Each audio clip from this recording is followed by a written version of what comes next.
livrinho nosso aí, né? Expiações terrestres, só um minutinho, né?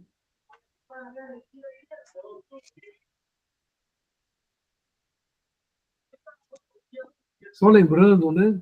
Semana passada nós estudamos esse menino aí, o menino do número 4, né? O Marcel, e finalizamos o estudo dos espíritos endurecidos, né? Eu só quero lembrar aqui de uma frase.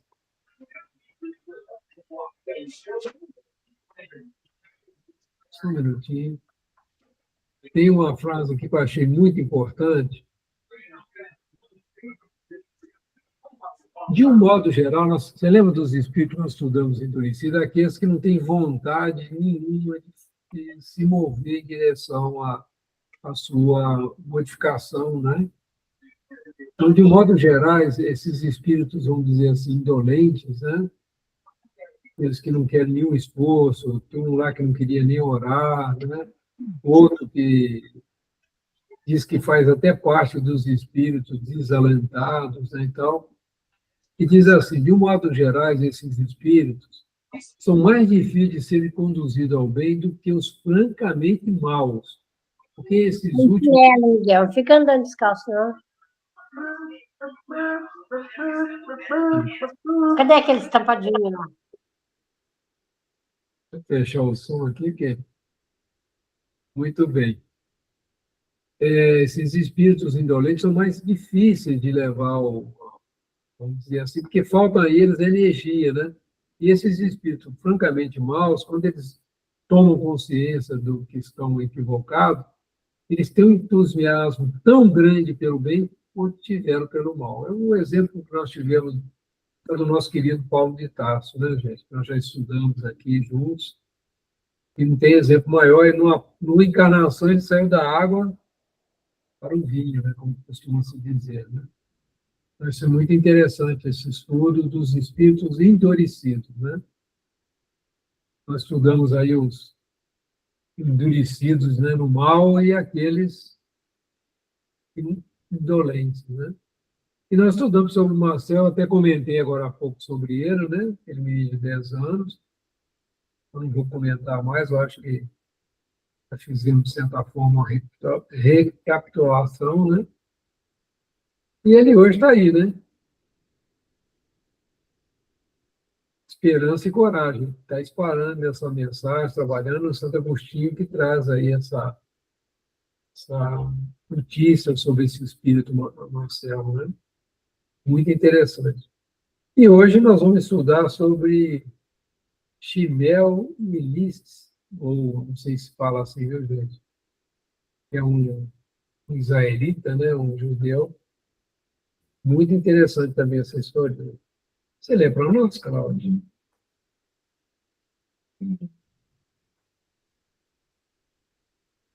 Shimel Lisgol era um pobre israelita, falecido em maio de 1865 em Vilna, capital da Lituânia, onde mendigou por 30 anos com uma caneca na mão.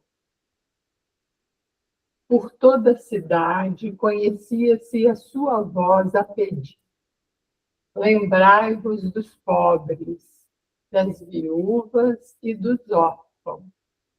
Durante esse tempo, Lisgol juntara 90.000 rublos, não tendo guardado um só centavo para si.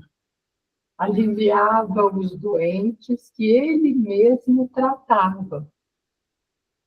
Pagava o estudo das crianças pobres e distribuía aos necessitados os alimentos que lhe davam. A noite era dedicada ao preparo do rapé, que vendia para prover às próprias necessidades. O que lhe sobrava era dado aos pobres. Shimel viveu só no mundo, mas seu enterro foi acompanhado por uma grande parte da população da cidade, cujas lojas foram fechadas nesse dia. Sociedade Espírita de Paris, 15 de junho de 1865. Evocação. Exultante e tendo finalmente alcançado integralmente o meu anseio, pelo qual paguei arduamente, estou aqui entre vós desde o início da noite. Agradeço-vos pela atenção dada ao espírito de um pobre mendigo que, com satisfação, vai procurar responder às vossas perguntas. Uma carta de Vilna colocou-nos a par dos detalhes mais notáveis da sua existência. É pela simpatia que nos inspira a sua história que quisemos conversar com o Senhor. Agradecemos ter atendido ao nosso chamado e, já que concorda em responder a nossas perguntas, ficaremos felizes se puder inicialmente narrar sua situação como espírito e as causas que motivaram o tipo da sua última existência. Resposta. Primeiro, conceder ao meu espírito, cônscio de sua verdadeira posição, o favor de relatar-vos a própria posição sobre uma consideração que vos foi transmitida a meu respeito. Rogo de antemão vosso parecer, caso esta opinião esteja errada.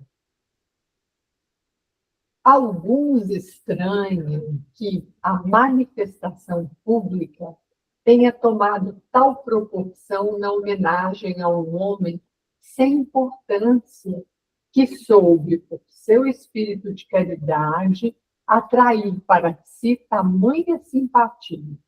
Não me refiro a vós, o caro mestre e o prezado médium, nem tampouco a vós outros, espíritas verdadeiros e sinceros. Refiro-me, porém, a todos os indiferentes à crença. Não existe nesse fato nada de espantoso. A força da pressão moral que a prática do bem exerce sobre a humanidade é tal que, por mais material que a humanidade seja, ela há sempre de inclinar-se e aplaudir o bem, malgrado sua tendência para o mal.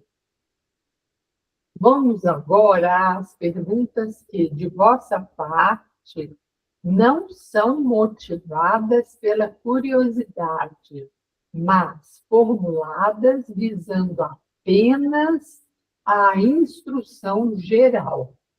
E já que tenho liberdade para tanto, digo-vos então quais são as causas que motivaram minha última existência com a maior concisão possível. Há muitos séculos agraciava-me o título de rei, ou, ao menos, o de príncipe soberano. Dentro de minha esfera de poder, relativamente limitada, quando comparada aos Estados-nações de hoje, eu era o senhor absoluto do destino dos meus súditos, agindo como tirano, ou pior, como carrasco, de caráter autoritário, violento, avaro e sensual. Podeis bem imaginar qual deveria ser a sorte dos pobres seres que viviam sob o meu jugo. Eu abusava do meu poder para oprimir o fraco e subordinar qualquer profissão, trabalho, paixão ou dor a serviço de minhas paixões. Assim, eu impunha um tributo sobre o fruto da mendicância, Ninguém podia pedir esmola sem que eu tomasse antecipadamente uma grande fração do que a piedade humana permitia destinar-se ao alforje da miséria. Além disso, a fim de que não diminuísse o número de mendigos entre meus súditos, proibia aos infelizes de fazer doações a seus amigos, parentes e a outros necessitados, qualquer escassa parcela que pudesse ainda sobrar para esses pobres seres. Em suma, fiz tudo o que possa existir de mais impiedoso com o sofrimento e a miséria.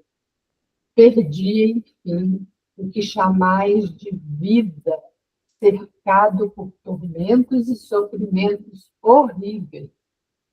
Minha morte foi uma aterrorizante lição para todos aqueles que, como eu, ainda que em menor escala, comungassem a minha maneira de pensar.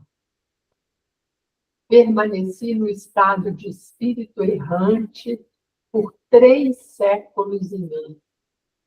Quando, ao final desse tempo, compreendi que o objetivo da encarnação era totalmente diverso daqueles que meus sentidos grosseiros e obtusos fizeram me buscar.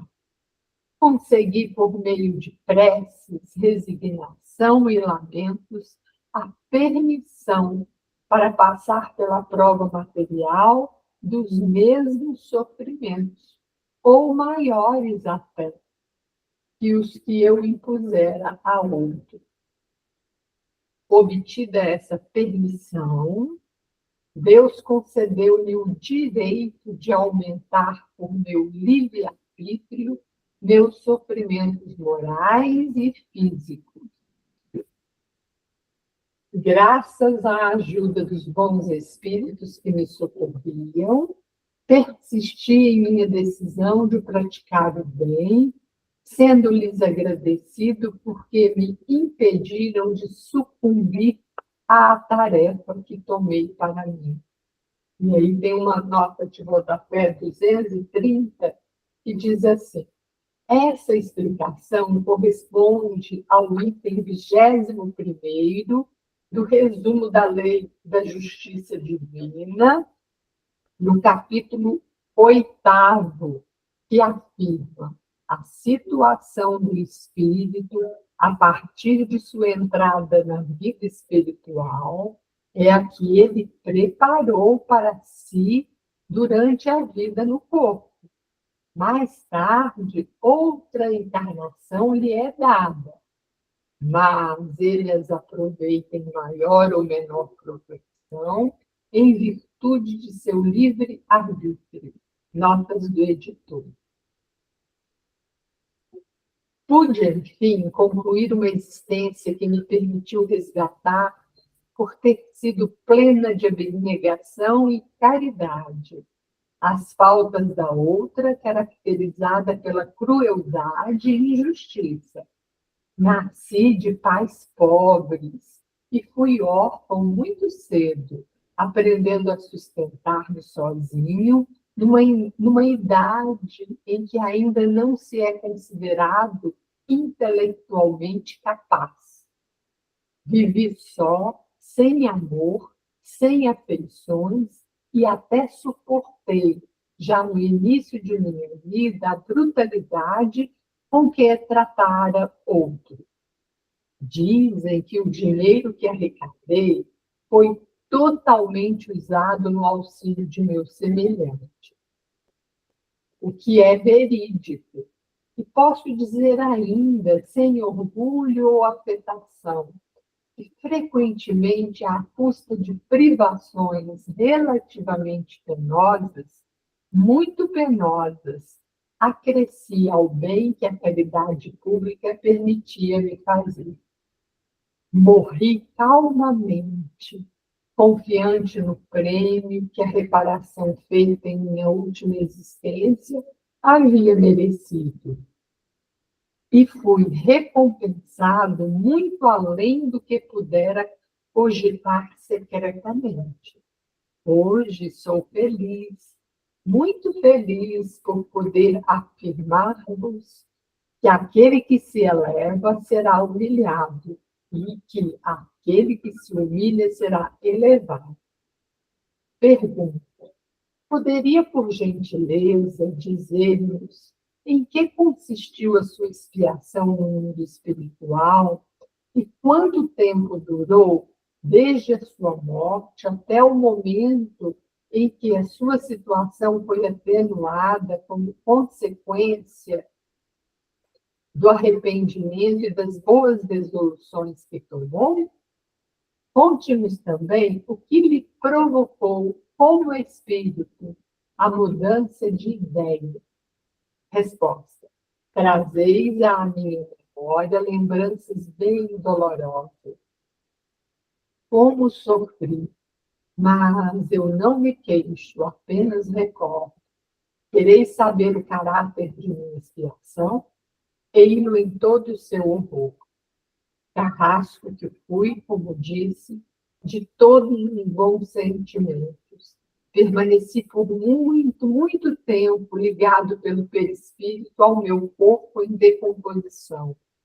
Até que se completasse a decomposição, senti-me roído pelos vermes, o que me fazia sofrer muito. Quando fui liberto dos laços que me prendiam ao instrumento do meu suplício, veio o castigo ainda mais cruel. Após o sofrimento físico, passei ao sofrimento moral, e este durou muito mais tempo que o primeiro. Fui posto na presença de todas as vítimas que eu torturara. Periodicamente, por uma força maior que a minha, eu era colocado novamente diante de minhas ações culposas e via física e moralmente todas as dores que havia imposto ao outro. Oh, meus amigos, como é horrível a visão constante daqueles a quem se fez mal. Disso tivestes um pequeno exemplo entre vós na confrontação do acusado com sua vítima. Tendes aí, resumidamente, o que sofri durante 2 séculos e meio, até que Deus, apiedado de minha dor e tocado pelo meu arrependimento, assim como solicitado pelos guias que me assistiam, permitiu que eu tomasse a estrada da expiação que conheceis. Pergunta: houve motivo particular que o induziu a escolher a sua última existência no seio da religião israelita? Resposta: não a escolhi por mim, apenas aceitei o conselho de meus guias. A religião israelita acrescentava uma dose de humilhação a mais à minha vida de expiação, pois, sobretudo em certos países, a maioria dos encarnados menospreza os israelitas, particularmente os judeus que se veem obrigados a viver de esmolas. Pergunta: em sua última existência, com que idade começou a pôr em execução as resoluções que havia tomado? Como lhe ocorreu esse pensamento? Enquanto praticava a caridade tão abnegadamente, teve alguma intuição da causa que o impelia a agir assim? Resposta: nasci de pais pobres, mas inteligentes e avaros. Criança ainda fui privado da afeição e dos carinhos de minha mãe, cuja morte causou-me imenso pesar, tanto mais porque meu pai, dominado pela ganância, abandonou-me por completo. Meus irmãos e irmãs, todos mais velhos, não percebiam meu sofrimento. Um outro judeu, movido mais por egoísmo que por caridade, abrigou-me em sua casa, ensinando-me um ofício. Ele depois recuperou amplamente, pelo resultado de meu trabalho, de ordinário acima de minhas forças, tudo o que eu lhe custava. Mais tarde, liberto dessa submissão, trabalhei por conta própria, mas por toda parte, trabalhando ou em repouso, perseguia-me a lembrança dos carinhos de minha mãe.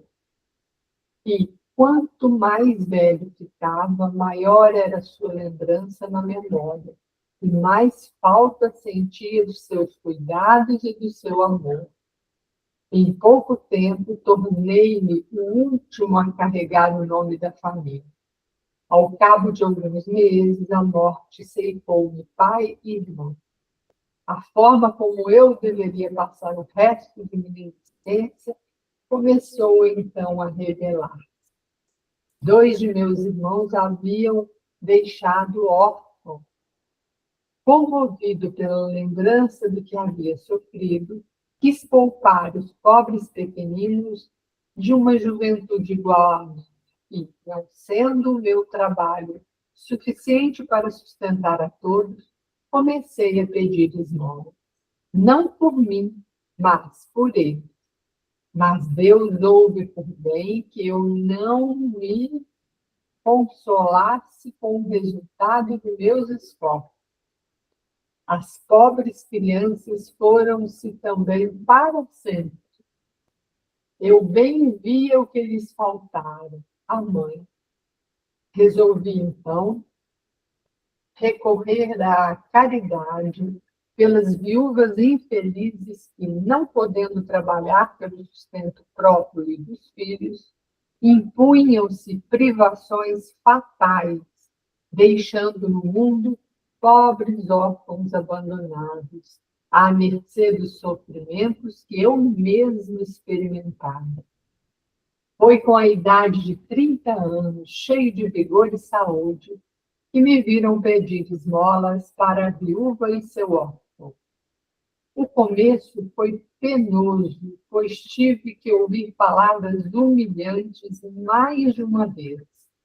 Quando, porém, viram que eu realmente distribuía aos pobres tudo o que recebia em seu nome, e quando me viram ainda acrescer as sobras do meu trabalho ao que me era dado, granjeei uma espécie de apreço que para mim não era sem encanto.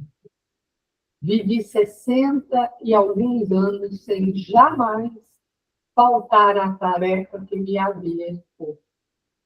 Também jamais a consciência fez-me supor que causas anteriores à minha existência constituíssem a razão do meu proceder. Somente um dia, antes de começar a pedir, ouvi estas palavras: não façais aos outros o que não quereis que vos façam. Atônito com a moral universal contida em tão poucas palavras, com frequência, depois, surpreendia-me acrescentando-lhe mais estas: mas fazei-lhes, pelo contrário, o que quereríeis que vos fosse feito. Amparado pela lembrança de minha mãe e de meus sofrimentos, continuei a trilhar a senda que minha consciência indicava ser boa. Terminarei esta longa comunicação dizendo-vos obrigado, todavia imperfeito, mas cônscio de que o mal conduz apenas ao mal. Hei de dedicar-me mais uma vez ao bem, como já o fiz antes, para alcançar a felicidade. Zimel Lisol.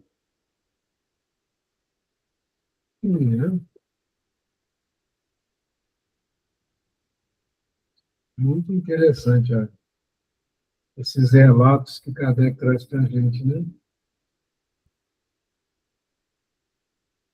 Alguém gostaria de fazer um comentário, uma pergunta?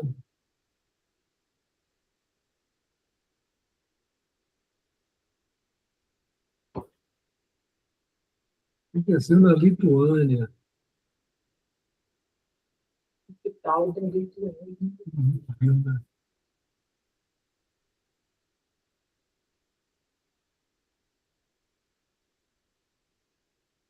Interessante, né? Como o Kardec pegava, tinha notícia dessas histórias e chamava o espírito para trazer a instrução para a gente, né? Muito interessante. Hoje a gente não vê isso dentro do movimento espírita, né? A gente não vê mais essa. A gente tem alguns relatos, mas o foco mais é o atendimento ao espírito mais necessitado, né? É muito interessante. Ele tomou conhecimento através de uma carta de Vilna, né?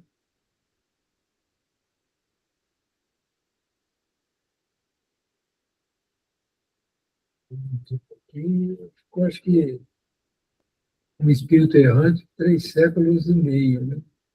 Levou 2 séculos, levou 2 séculos e meio para se arrepender, né? Iniciar o processo mesmo. A Lituânia faz divisa com Polônia.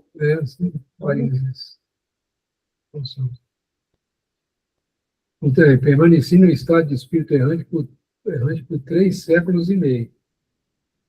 Depois de 2 séculos e meio, ele se arrepende, né? Ele toma consciência, né? Vem o arrependimento. É bastante interessante.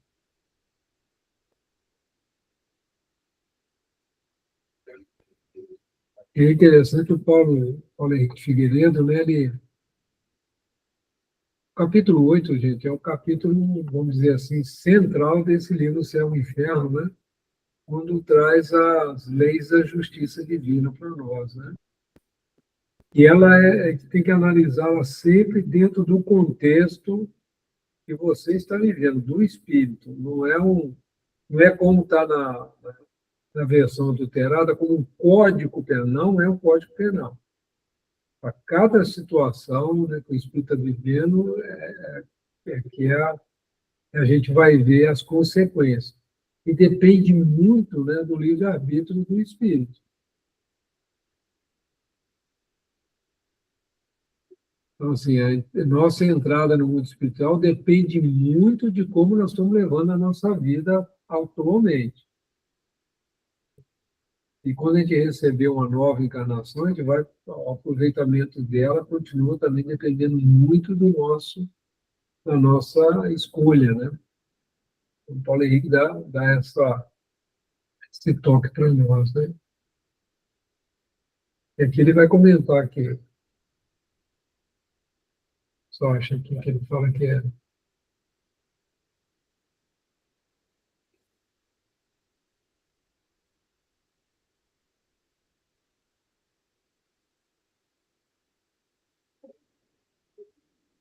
passa por humilhações, vem contra aqui.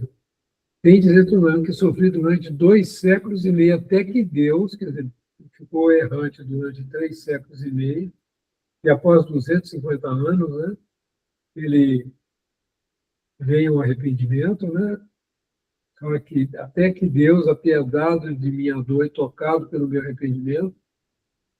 Então, a gente pode ver que, na medida que a gente não se arrepende, né, o nosso sofrimento no mundo espiritual pode levar séculos, né?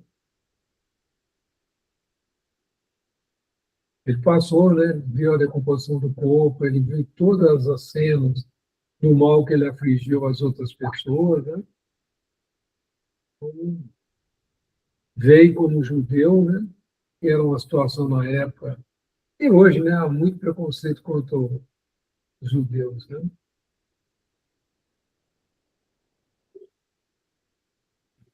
Que conta todo o esforço dele, né?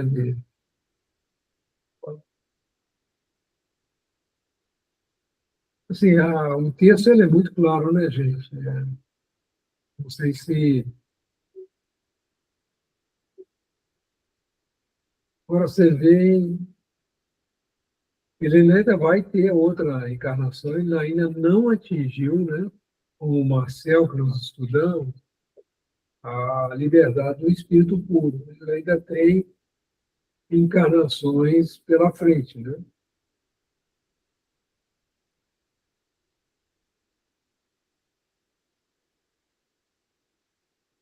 Ele vai se dedicar mais uma vez ao bem, como já o fiz antes para alcançar a felicidade.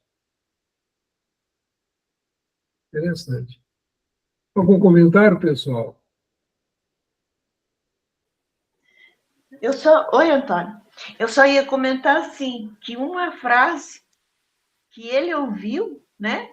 Quando ele estendeu a mão, não façais aos outros, ele ouviu essas palavras. Não façais aos outros o que não quereis que se vos faça. Aquilo mexeu com ele, né? Tanto tempo que ele ficou, né? Mas às vezes eu fico pensando quando que um espírito, depois de tanto sofrimento, ou então perdido, sei lá, sem sentir nada, o que faz ele Bem, assim. Você está me ouvindo? Não? estou ouvindo bem. Pode continuar. Ah, é que eu escutei um negócio aqui no meio. Então, aí eu estou dizendo, eu estava querendo dizer assim, que ele mudou, né? Ele, num dia que ele foi estender a mão, ele escutou essa frase, né? Mexeu com ele, foi onde ele acordou, né? Um pouquinho, se arrependeu. É uma coisa simples, né? Mas para a gente ver quanto que as palavras da gente, né? No dia a dia, pode levar alguma coisa para alguém, né? É isso só que eu queria dizer. Estamos rodeados de Interessante. espíritos, né? Ele coloca algo muito interessante, né? Também jamais a consciência fez me supor que causas anteriores à minha existência constituíssem a razão do meu proceder. Então, você vê que a resolução dele ficou tão impregnada, né, que ele passou a fazer o bem pelo bem, né? É muito interessante. É uma coisa que nós, assim, eu fico pensando que nós devemos tomar cuidado, achar que nós praticando bem, né, fazer isso como uma troca. Isso aí pode nos trazer decepções. A gente faça o bem pelo bem, não esperando receber alguma coisa em troca. Se tiver interesse, a gente perde. Isso é algo que Kardec vem alertando a gente com muito cuidado, né? À medida que a gente vai estudando o céu e o inferno, a gente vai estudando a Gênese, a gente vai estudando o Evangelho, a gente tem que ser desinteressado, mas fazer pelo contrário o que querereis que vos fosse feito, mas fazer isso sem esperar nada em troca. Esse é o desafio. E foi o que aconteceu com ele, porque ele não criou nenhuma correlação com vidas passadas, né? Por isso que Kardec, né, o Espírito da Verdade, vem trazer com muita clareza para a gente que fora da caridade que não há salvação. A caridade desinteressada. A gente precisa gravar isso muito bem nos nossos corações, né? Mais algum comentário? Está tranquilo? É muito importante, eu penso, né, pessoalmente, trazer isso para as nossas vidas, né? Todos esses exemplos, a gente trazer isso para o nosso dia a dia, né? Muito bem, Cláudio. Você tem para nós aí a próxima, Juliane Marie. Juliane Marie, a mendiga. Na comuna de Villate, perto de Nozei, né? Nozei, Loire Atlântico. Nossa, imagem de ser. Nem tem ideia. Você sabe, Genival, onde que é isso? Villate, perto de Estou pesquisando. Né? Loire Atlântico. Loire, né? Havia uma pobre mulher, velha e enferma, chamada Julienne Marie, que vivia da caridade pública. Caiu um dia num lago, sendo resgatada por um dos moradores do local, senhor A, que a ajudava habitualmente. Levada à sua casa, ela morreu pouco tempo depois em consequência do acidente. A opinião geral era que ela quisera suicidar-se.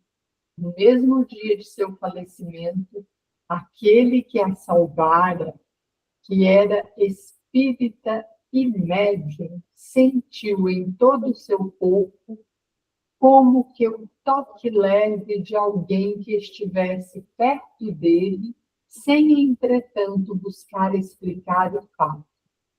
Quando soube da morte de Julienne Marie, ocorreu-lhe o pensamento de que talvez o seu espírito tivesse vindo visitá-lo.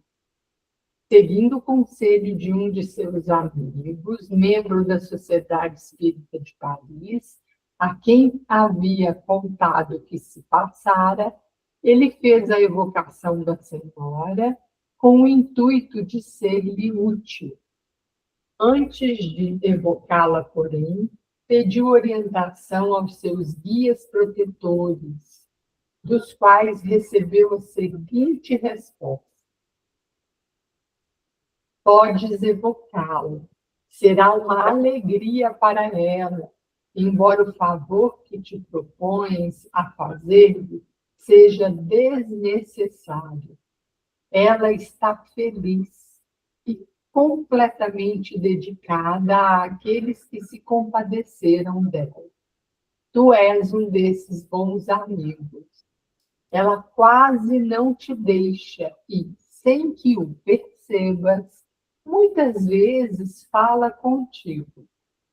Cedo ou tarde, a ajuda prestada é recompensada, quando não pelo próprio favorecido, ao menos pelos que se interessaram por ele, antes bem como depois da morte. Quando o espírito não teve tempo de dar-se conta da própria situação, são outros espíritos simpáticos que oferecem, em seu nome, o testemunho de reconhecimento. Eis a razão do que sentiste no dia de seu falecimento. Agora é ela a ajudar-te no bem que intencionas fazer. Lembra-te do que Jesus disse, que se humilhar será exaltado. Terás noção da ajuda que ela pode dar, desde que lhe peças assistência somente para ser útil a teu próximo? Invocação. Bondosa Julienne Marie, que a senhora esteja feliz é tudo o que queria ouvir. Mas isso não me impedirá de dirigir meu pensamento com frequência, e jamais vou esquecê-la em minhas preces. Resposta. Tem confiança em Deus e inspira a teus doentes uma fé sincera e triunfarás quase sempre. Não penses nunca na recompensa que disso virá, pois ela superará a tua expectativa. Deus sabe sempre recompensar como o merece aquele que se dedica ao alívio dos semelhantes e que imprime às suas ações um completo desinteresse. Sem isto, tudo é apenas ilusão e quimera. Antes de tudo, é preciso ter fé. De outra forma, nada conseguirás. Lembra-te desta máxima e ficarás admirado dos resultados que hás de obter. Os 2 doentes que curaste são a prova do que digo. Nas circunstâncias em que se encontravam, simplesmente com os remédios terias fracassado. Quando pedires a Deus que permita aos bons espíritos lançar sobre ti seus fluidos bem-fazejos, se o pedido não te fizer sentir um arrepio involuntário, é porque tua prece não foi fervorosa o bastante para ser ouvida. Ela somente o será nas condições que te assinalo. Foi o que sentiste quando disseste do fundo do coração: Deus Todo-Poderoso, Deus Misericordioso, Deus de bondade infinita, acolhei a minha prece e permiti que os bons espíritos me assistam na cura de. Tende piedade dele, meu Deus, e restituí-lhe a saúde. Sem vós eu nada posso. Seja feita a vossa vontade. Fizeste bem em não desprezar os humildes. A voz daquele que sofreu e suportou com resignação as misérias desse mundo sempre é ouvida. E como vês, uma ajuda prestada recebe sempre a sua recompensa. Agora, algumas palavras a meu respeito, que confirmarão o que foi dito acima. O Espiritismo explica-te minha linguagem como espírito. Não tenho necessidade de entrar em detalhes com relação a isso. Creio também ser inútil dar-te informações sobre a minha existência anterior. A situação em que tu me conheceste na Terra permite que compreendas e julgues minhas outras existências, nem sempre irrepreensíveis. Entregue a sua vida de miséria, enferma e sem poder trabalhar, mendiguei durante toda a minha vida. Não acumulei tesouros. Em minha velhice, minhas pequenas economias limitavam-se a uma centena de francos que eu reservava para quando minhas pernas não me pudessem sustentar mais. Deus julgou minha prova e minha expiação suficiente. Ao pôr-lhes um fim, liberando-me sem sofrimentos da vida terrestre. Porquanto não me suicidei como a princípio acreditava. Morri subitamente à beira do lago, no momento em que dirigia minha última prece a Deus. O declive do terreno foi a causa de meu corpo dentro d'água. Não sofri. Estou feliz por ter podido concluir minha missão sem entraves e com resignação. Tornei-me útil no limite de minhas forças e de minhas posses, e evitei fazer o mal ao meu semelhante.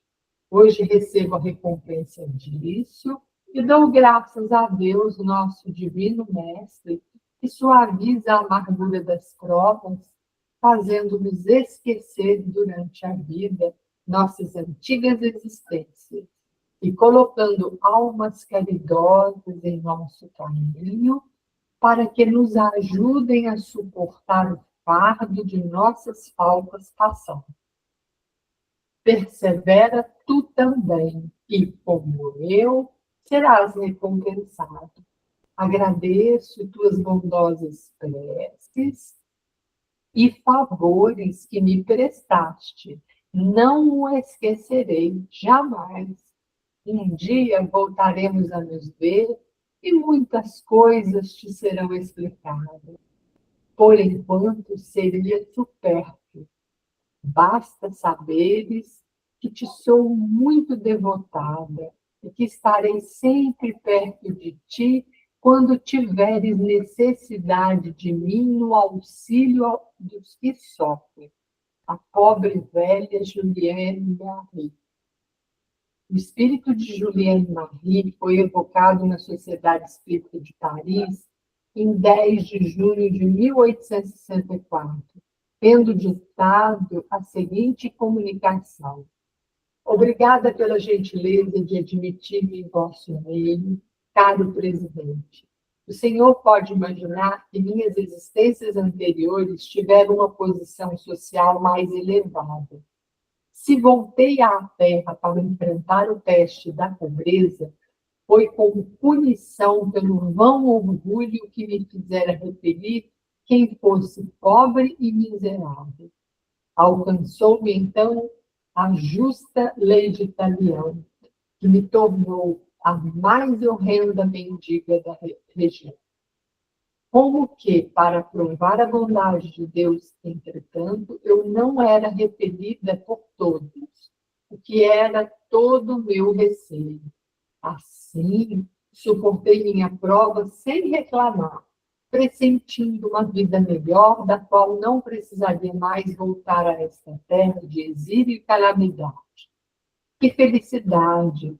O dia em que nossa alma jovem novamente pôde reentrar na vida espiritual para rever os seres amados. Porque eu também amei e sou feliz por haver reencontrado aqueles que me precederam. Agradeço o bondoso Senhor A, que me permitiu expressar meu reconhecimento. Sem a sua mediunidade, não lhe poderia agradecer e provar que minha alma não esquece as felizes influências de seu bom coração, recomendando-lhe que difunda a sua divina crença. Ele foi chamado a trazer à senda do bem as almas transviadas. Que ele esteja certo de contar com meu apoio. Sim, posso restituir-lhe o cêntuplo do que me fez, instruindo-o no caminho que seguis. Agradecei ao Senhor haver permitido que vos dê os espíritos instruções para encorajar o pobre em suas dores e deter o rico em seu orgulho. Tratai de compreender a vergonha que há em repelir o infeliz.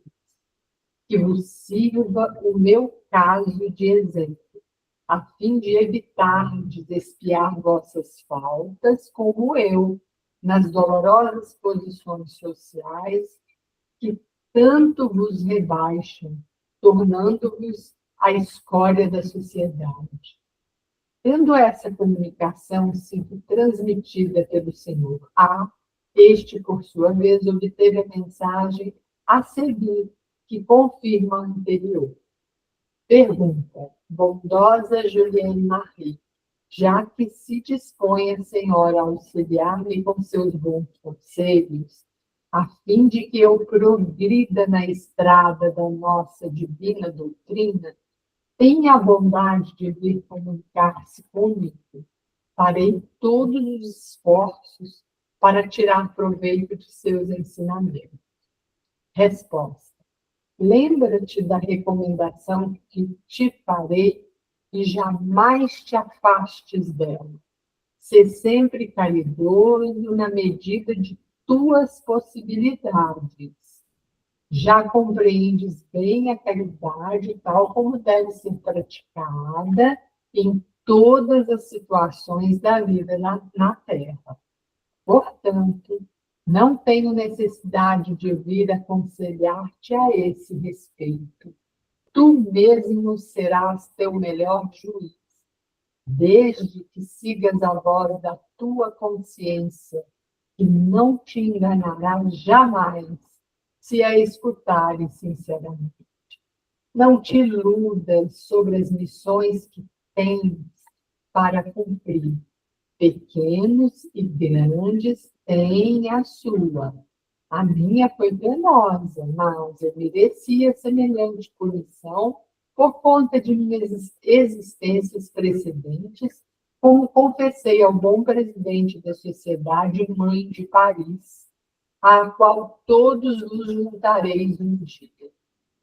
Esse dia não está tão longe como pensa. O Espiritismo caminha a passos de gigante, apesar de tudo o que se faz para impedir. Caminhai, pois, sem receio, fervorosos adeptos da doutrina, e vossos esforços serão coroados de sucesso.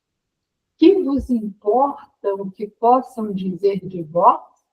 Colocai-vos acima da crítica mordaz que recairá sobre os adversários do Espiritismo. Ah, os orgulhosos!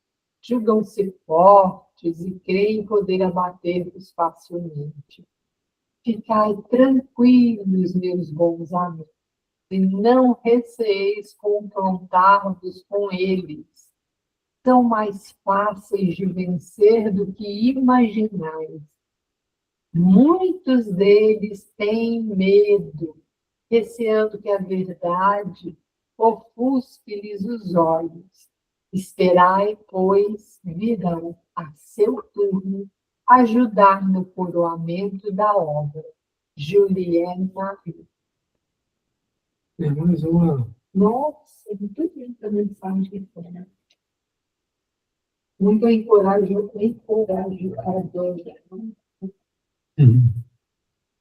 É coragem.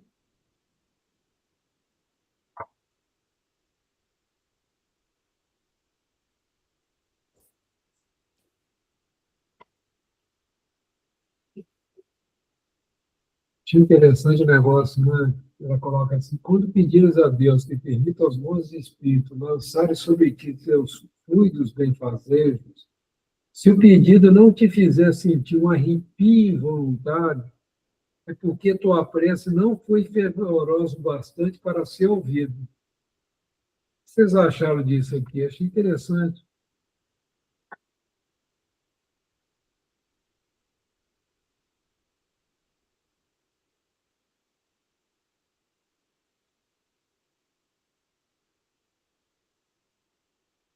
Vocês concordam com isso?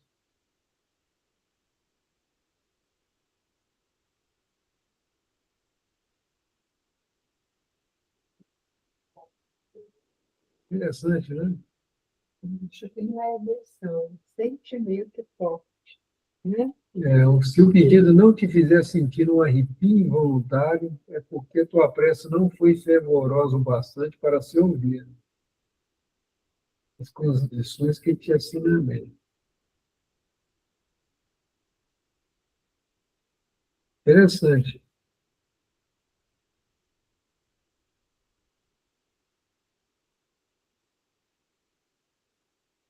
Está falando dos dois pacientes que ele curou, né?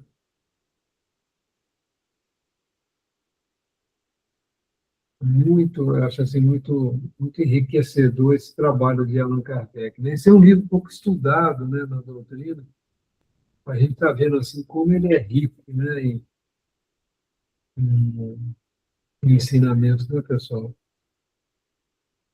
Alguém já sentiu esse arrepio quando foi dar um passo, ajudar uma pessoa?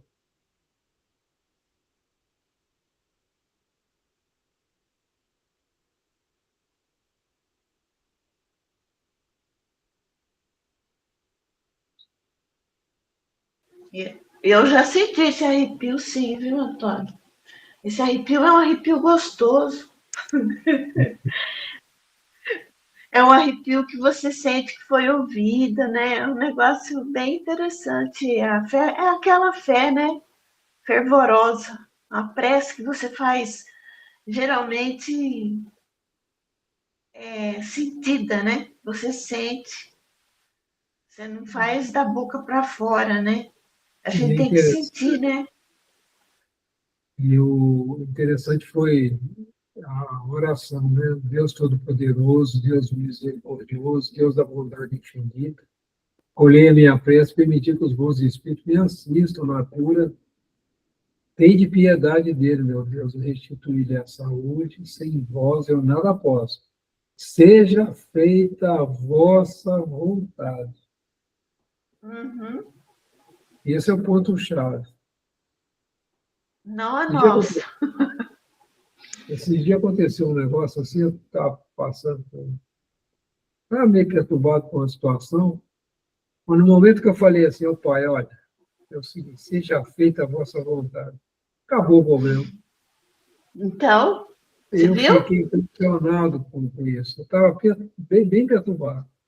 Falei, não, tá bom, tá bom, tá bom. Seja feita a vossa vontade. Falei com o coração mesmo. Mudou o É, quadro. Antônio, interessante, né? É aquilo que a gente, às vezes, quantas vezes estamos sendo avisados de alguma coisa no nosso pensamento e a gente sempre fica com aquela coisa assim, ah, sou eu que estou pensando isso. A gente tem essa mania de sempre achar que é tudo a gente, né? Aí quando você. A gente tem que parar com isso também, né?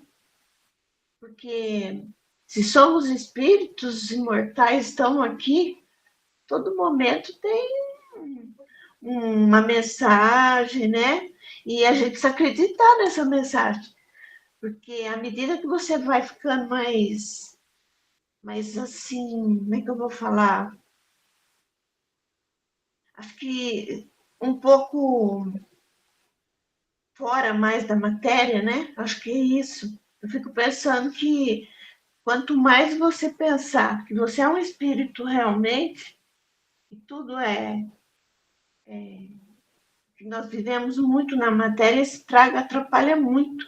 Então, quando a gente começa a ouvir mais as mensagens que chegam e começa a acreditar mais nas orientações, né, que são dadas, a gente vê que foi o nosso mentor que está toda hora trazendo chama um alerta, assim, né? E você vê mesmo. E quando você acredita, nem você falou, seja feita a vossa vontade, com o coração, né? Então, É, aquilo, faz a você viu que diferença. mudou tudo, né? Acontece muito isso mesmo. Quando a gente joga, fala, quer saber? Faça o que eu posso, né? De repente é assim. Porque às vezes a gente está querendo fazer mais do que a gente pode. E aí não adianta, você tem que confiar que Deus está ali, né? É confiar que nós não estamos sozinhos, sempre tem alguém ao nosso lado e sempre ajudando. Às vezes a gente está meio impaciente, está meio irritado, e isso atrapalha muito, né, a gente nesse momento que nós estamos vivendo. Está muito. A gente quer as coisas, ainda mais estudando, né? Estudando as leis morais, a gente quer as coisas certas, né? É difícil, porque você vê uma pessoa que não liga para nada e você está ligando, fazendo certo, mas aí você fala, eu tenho que entender que aquela pessoa está num momento, eu estou no outro, e não é fácil, né? Mas é assim que a gente vai chegando lá, a gente vai sublimando, né? Aquela coisa lá que a gente estudou da enxertia espiritual, né? Eu acho que aquilo também quer dizer que Jesus no nosso cerne, né? Eu acho que é Jesus. A gente aceitou aquela, aquela, aquela mensagem que ele trouxe, né? A mensagem de amor dele, que ele e os exemplos, eu acho que é onde a gente realmente vai crescer mais rápido, né? Que nem aquela planta que foi enxertada. E dá bons frutos. Bom, Falei tem um muito. fechamento Parecendo Faustinho. tem um fechamento dessa mensagem, vamos deixar para a semana que vem. É só essa telinha aqui, ela fecha, né? O Allan Kardec fecha essa mensagem. A gente comenta na semana que vem, a gente volta um pouquinho para lembrar dessa mensagem da Júlia aí, né? Mas muito bem, ô Nilza, quer fazer a oração de encerramento para nós? Faço sim, faço. Agradecer nesse momento que a gente está junto, né? Nossas mentes, nossos corações ligados. Muito bom a gente estar aqui estudando, muita gratidão, muita alegria. E assim, com o coração pleno de amor, a gente agradece a nossa casa, a bendita casa, nosso cantinho, e os espíritos que estão lá nos ajudando também, assim como o Pai nosso maior, Jesus, sempre perto. E façamos a oração e oferecemos aos espíritos mais necessitados e aqueles que estão ao nosso redor, estão nos acompanhando também nos nossos estudos. Pai nosso que estais nos céus, santificado seja o teu nome. Venha a nós o teu reino, seja feita, Pai, tua vontade, assim na terra como nos céus. O pão nosso de cada dia, dai-nos hoje. Perdoa, Pai, as nossas ofensas, nossas dívidas, assim também como perdoarmos os nossos ofensores e devedores. Não nos deixe, Pai, entregues a tentações e nos livra de todo o mal, que tudo assim seja. E gratidão aos nossos professores,